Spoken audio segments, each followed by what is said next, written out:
every year in July. With the current state of the economy, we live in a time of heightened risk and uncertainty. So how are consumers expected to save? Has South Africa's savings culture changed since the introduction of tax-free savings? Earlier I spoke to exchange-traded funds specialist Nerrina Visser. Let's start with the ETFs industry. How has it been performing? Because the last time I spoke to you, we were telling them about its definition and how it works. Yes. So I think it's been a very good time for the exchange-traded fund industry in terms of the growth of the number of available products. And I think one of the reasons for the good growth has been on the back of the tax-free savings and investment accounts that government has allowed South African citizens to invest in on a tax beneficial way.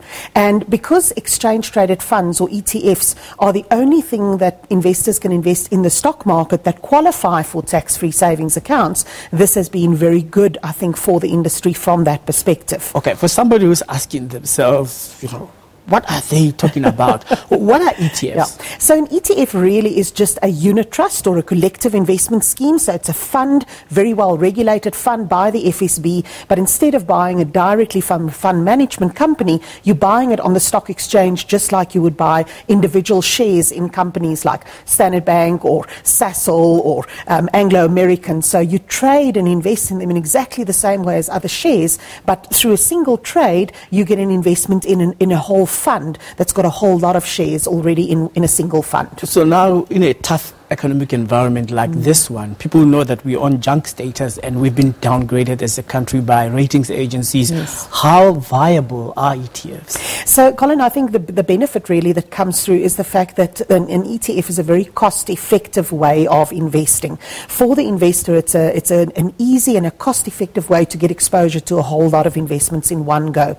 We also know that South African companies have really done a lot of the globalization that you need in a well-diversified portfolio. So investments on the Johannesburg Stock Exchange does not just represent an investment in South African companies, but in companies that really have operations all over the world. So it gives you very good diversification, different currencies, different geographies, and also different economic cycles. So we have the means to invest in countries that have much better economic growth prospects than South Africa at this stage. Forex trading comes to mind. A lot of people are interested in that. How different are ETFs from foreign Forex trading, massively different, Colin. You can't even begin to compare the two. Forex trading really is just purely a form of speculation. You might as well actually just go gambling. That's how I would have quoted. It is a highly specialized and technical job to actually be a real Forex trader. And unfortunately, there are a whole lot of scamsters out there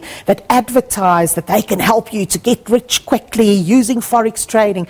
And those things are exactly just that. They are scams. They are ways to try and get people, scam them out of their money, and definitely not something that is good for savings, for investment, for really building up wealth over the long term. There are people, well, I mean, I guess you know the concept of savings month is that there are people who are having a poor savings culture due to personal circumstances. Yeah. Now, let's bring this interview closer to home. Somebody who is employed and is earning a low salary, some are at entry level. Yeah. So how do they then start saving whilst they're taking care of their commitments like debt? So, Colin, I think one of the other advantages of ETFs is really that it is available for people with very little money in terms of investment. So from less than 300 Rand a month, one can invest in an ETF. And it was Warren Buffett who famously said that you shouldn't save what is left after spending. You should spend what is left after saving. And I think if we can get into the habit of paying ourselves first, and what I mean with that is really on a regular monthly basis, have a debit order of maybe just 300 Rand a month, but that goes into such a savings and investment account. And then you only spend what is left after you've done that saving. That's the way that you really start building up a sustainable habit of investing. Speaking to us earlier, Nerrina is an ETF specialist which is exchange-traded funds.